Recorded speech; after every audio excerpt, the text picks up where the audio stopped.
Selanjutnya analisis Common Sense laporan posisi keuangan PT Sekar Bumi Tbk. Untuk jumlah aset lancar mengalami kenaikan dari tahun 2019 sebesar 48,88% menjadi 53,93% atau sebesar 5,5%. Peningkatan ini terutama berasal dari peningkatan kas, piutang usaha pihak ketiga dan pajak dibayar di muka. Sedangkan untuk jumlah aset tidak lancar mengalami penurunan dari tahun 2019 sebesar 51,12% menjadi 46,7% atau sebesar 5,5%. Penurunan ini terutama berasal dari peningkatan pajak dibayar di muka tidak lancar dan aset tetap.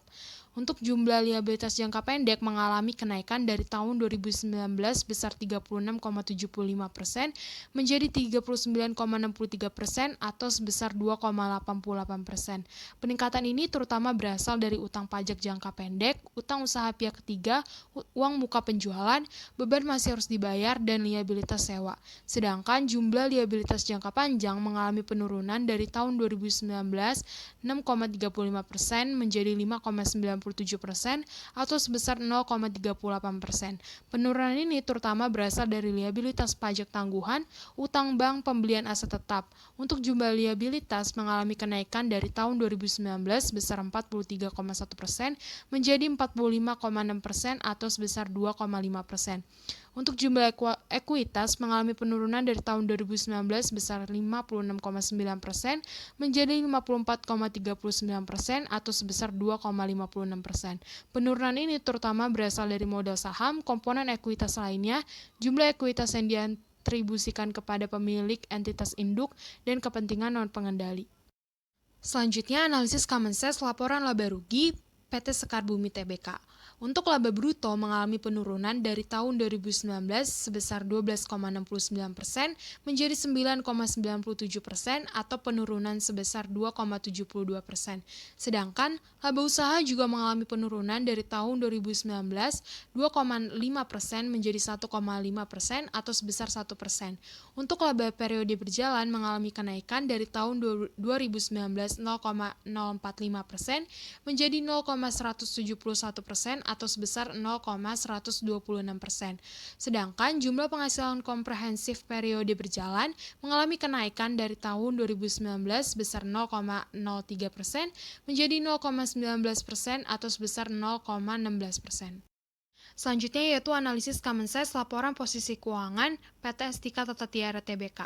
Untuk jumlah aset lancar mengalami penurunan dari tahun 2019 sebesar 47,4% menjadi 28,49% atau sebesar 18,55%.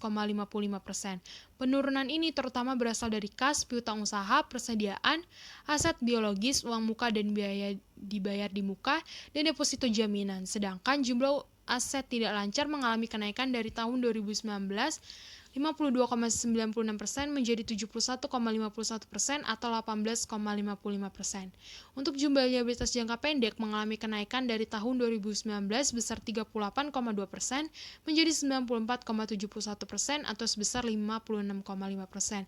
Peningkatan ini terutama berasal dari utang bank jangka pendek, biaya masih harus dibayar, utang pajak, liabilitas kontrak, dan liabilitas sewa.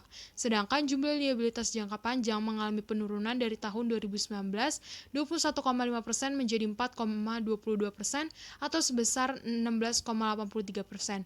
Penurunan ini terutama berasal dari utang bank jangka panjang, sewa pembiayaan, liabilitas pajak tangguhan, utang pajak bereliasi, dan liabilitas jangka panjang lainnya.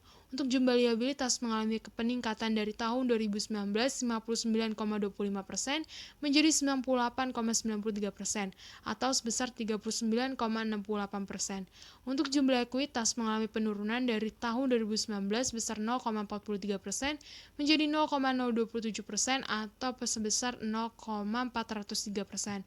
Penurunan ini terutama berasal dari saldo laba atau defisit belum ditentukan penggunaannya dan kepentingan non-pengendali. Yang selanjutnya yaitu analisis Common Sense laporan laba rugi PT Estika Tata Tiara Tbk. Untuk rugi atau laba bruto mengalami penurunan dari tahun 2019 sebesar 14,8% menjadi min 31,17% atau sebesar 45,25%. Sedangkan rugi atau laba usaha juga mengalami penurunan dari tahun 2019 8,10% menjadi min 51,56% atau sebesar 43,46%. Untuk laba tahun berjalan mengalami penurunan dari tahun 2019 sebesar 2,69% menjadi min 48,17% atau sebesar 45,48%. Jumlah penghasilan komprehensif periode berjalan mengalami penurunan dari tahun 2019 sebesar 2,73% menjadi min 48,11% atau sebesar 45,38%.